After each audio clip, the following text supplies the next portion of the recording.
더 나은 내일을 준비하는 시간, KBS 1라디오 김성환의 시사야. 북한이 지난밤 건군절 75주년을 맞아서 대규모 열병식을 개최했습니다. 김정은 국무위원장은 딸 김주혜와 함께 열병식에 참석하는 등 눈길을 끄는 장면들이 적지 않았는데요. 홍민통일연구원 북한연구실장 연결해서 조금 더 자세한 얘기 나눠보겠습니다. 실장님 안녕하세요. 예, 안녕하세요. 네, 그러니까 국군의 날 하면 건군절하고 좀 같이 비슷한 느낌을 좀 받게 되는데요. 이게 또 꺾이는 해라 그래야 될까요? 75주년이잖아요. 네네. 근데 우리의 국군의 날하고는 좀 북한에서는 의미가 다른 거죠, 건군절은? 예, 유사하다고 볼 수 있습니다. 이제 북한에서 군을 기리는 그 기념일이 두 개가 있습니다. 예. 하나는 2월 8일, 오늘과 같은 이제 조선인민군 창건일이고요. 예. 또 하나는 이제 4월 25일 조선혁명군 창건일이 있습니다. 이 조선인민군은 정규군입니다. 그래서 소위 말하는 조선민주주의인민공화국 국가가 세워진 이후에 정규 군대로서 조선인민군이 창건된 날을 이제 2월 8일로 해서 네.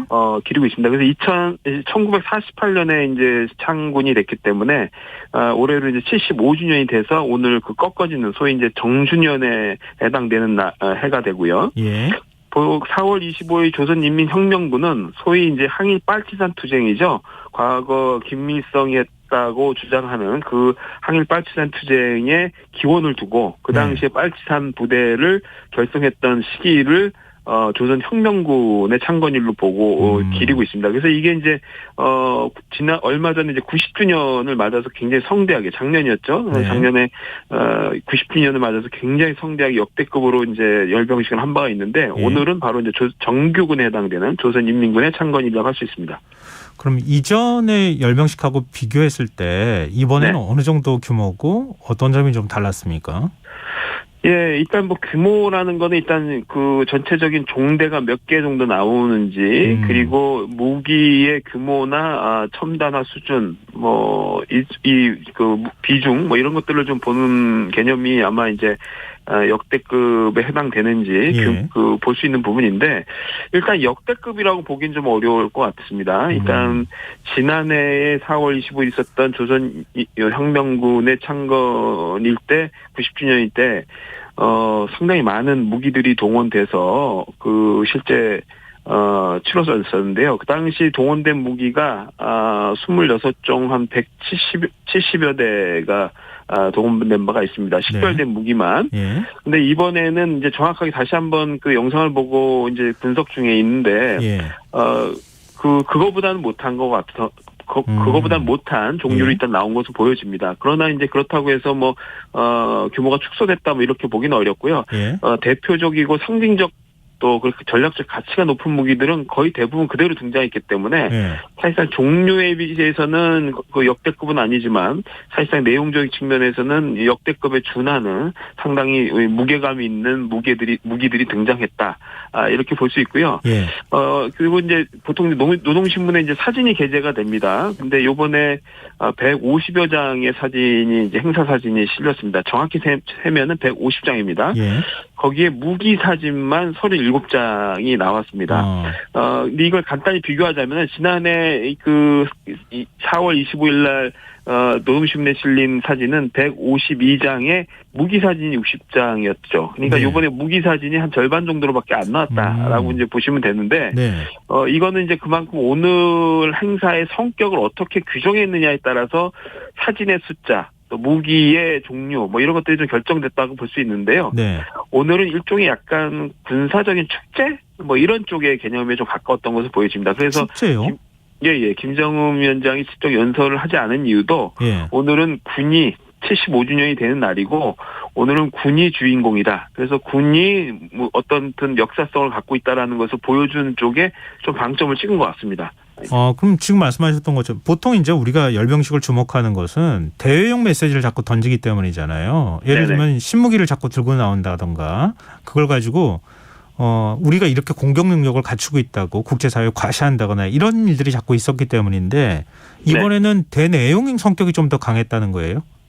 예, 물론 이제 그 완전히 대외적인 메시지가 없었다고 얘기하기는 어렵습니다. 왜냐하면 무기 자체가 이미 대외적 메시지로서의 성격을 갖고 있기 때문에 예. 없다고 볼 수는 없는데, 오늘은 군이 창건된 이래로 75주년이 됐다라는 그 자체를 상당히 상징적으로 내부에 결석을 끌어내는 어떤 기제로 사용하려고 하는 측면이 강했고요. 예. 뭐 다 아시겠지만 이 열병식이 야간에 개최된 이후에 예. 이게 사실상 하나의 축제적 성격이 됐습니다. 그래서 굉장히 볼거리를 많이 제공하는 형식이 됐어요. 과거 이제 주간에 할 때는 주로 이제 군사적 퍼레이드로서의 무기가 이제 그 진열되는 어떤 디스플레이되는 어떤 장이었다면은 지금 무기도 디스플레이되지만 다양한 볼거리와 조명을 동원해서 어떻든 이제 시각적 즐거움을 주는 쪽으로도 상당 부분 이게 활용되고 있다.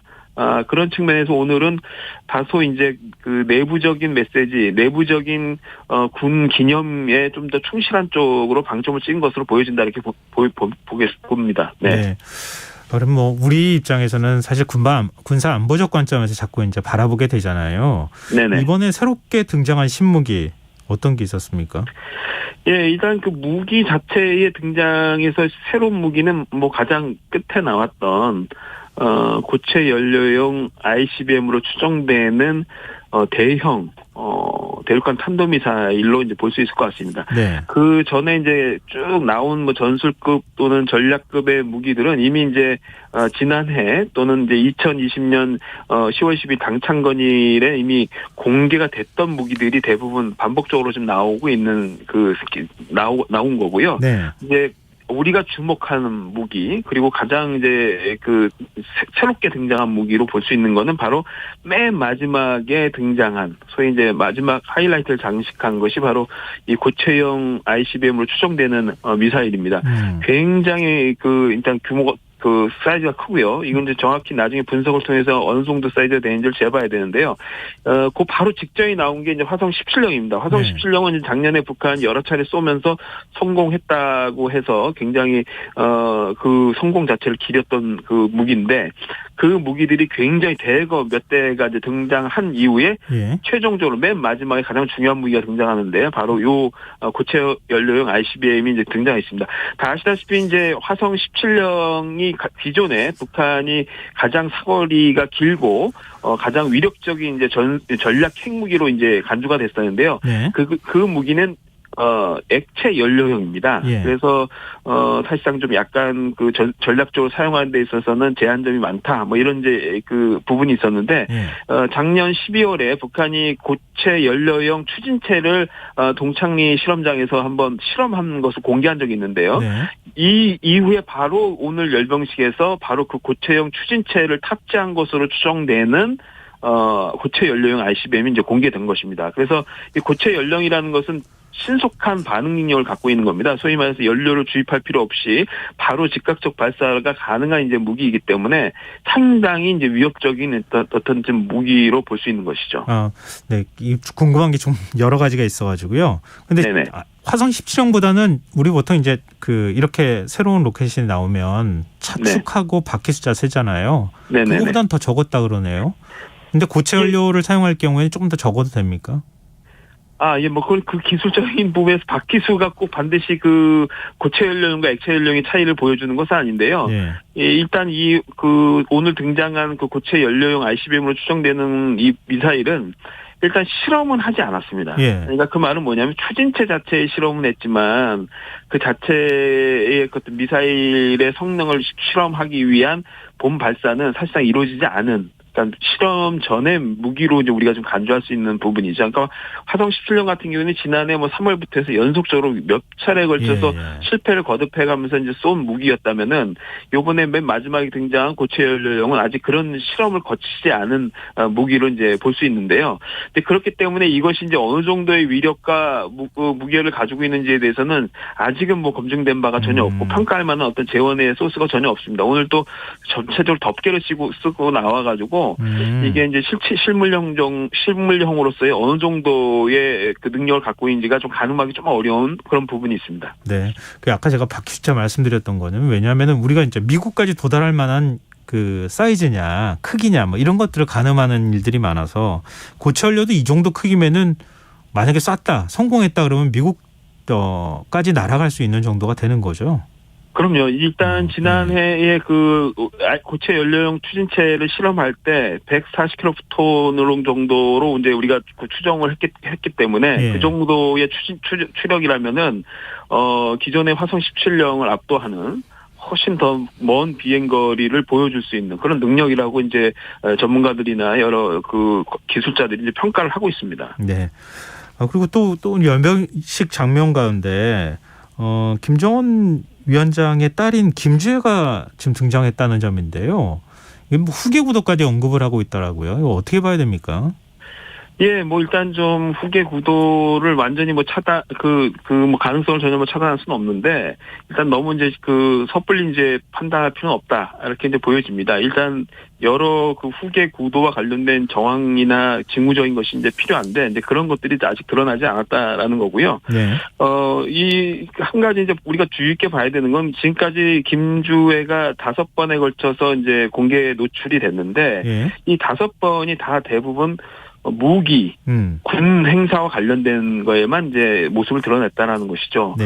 그러니까 후계 구도로 이걸 받아들이려면은 최소한 당이나 국가나 공화국 관련된 행사 또는 경제 시찰, 뭐 기타 여러 가지 공개 활동에 다양하게 만약에 모습을 드러냈다라면 조금 얘기가 달라지는데 지금 군에 관련된 행사나 무기와 관련돼서만 이게 등장했다라는 것. 그것은 무슨 말이냐면 군과 무기와 관련된 거나 군 행사는 주로 뭘 메시지화 시키기 위해서 있는 메시지화 시키냐면 주로 안보, 안전에 관련된 문제 그리고 주로 국방력 또 자위력 이런 것을 보통 보여줄 때 군 행사나 무기가 메시지화 되는 겁니다. 그렇기 때문에 이런데 이제 김주혜가 나왔다라는 건 곧 군이 메시지화 시키려고 하는 것에 김주혜가 어떤 형식으로 활용될 수 있다고 보기 때문에 이제 등장하는 거거든요. 결국 미래 세대를 상징하는 아이콘이 바로 이제 소위 김주혜라고 볼 수 있고, 군은 곧 그런 미래 세대의 안전을 담당하는 어떤 역할. 그래서 두 가지가 결합되면 결국 이 체제가 이 핵무기를 갖게 됨으로써 더 안전해졌다. 그리고 더 미래도 더 안전해졌다. 이것을 이제 보여주기 위한 하나의 이제 상징적 작업으로 봐야 되기 때문에 이건 일종의 이제 프로파간다라고 이제 보통 우리가 얘기하죠. 선전의 개념으로 보는 것이지. 이걸만 가지고 그냥 뭐 후계 구도 이렇게 얘기하는 거는 이제 다소 이제 섣부른 감이 있고 이제 첫째 아들이 있기 때문에 그 첫째 아들의 동향은 굉장히 극비에 붙여져서 노출이 안 되고 있다는 것 그 자체만으로도 이미 후계 구도와 연관되어 있을 가능성이 오히려 이제 첫째가 더 높다 이렇게 볼 수도 있습니다. 네. 그 앞서 이제 고체 연료용 ICBM으로 추정되는 로켓을 공개했다 이렇게 말씀하셨는데요. 이것도 실험 아직 안 한 거 아닙니까? 북한이 추가로 도발할 가능성 어떻게 보십니까? 뭐, 지난해 연말에 있었던 제8기 6차 당전회의 통해서 이미 국방력 강화를 하겠다고 하고 구체적 무기까지 명기를 했습니다. 올해 고체형 ICBM을 반드시 성공시키겠다라고 이제 했고 그걸 과업으로 제시를 했습니다. 그리고 정찰위성 발사도 4월로 예고를 이미 한 상태입니다. 그리고 그 외에 전술핵을 좀 더 다종화하겠다라는 것 이것도 예고를 했습니다. 그러니까 우리 어떤 것도 쉽게 볼 수 없는 굉장히 우리에게는 위협적인 그렇죠. 무기를 다 이미 예고를 한 상태입니다. 그렇기 때문에 아마 이제 이 열병식이 끝난 이후부터 이제 3월이 되면은 이제 한국 또 이제 한미연합훈련이 좀 더 고강도로 이루어지는 시기입니다. 이거와 맞물려서 이제 아마 북한도 일정하게 자신들의 무기를 실험하고 과시하고 대응하기 위한 용도의 타이밍들을 아마 설정해 놨을 것으로 보여지고요. 그런 거에 맞춰서 아마 올해는 굉장히 과감한 도발들이 많이 나타날 것으로 보여집니다. 네, 알겠습니다. 오늘 말씀 고맙습니다. 예, 감사합니다. 네, 지금까지 홍민통일연구원 북한연구실장이었습니다.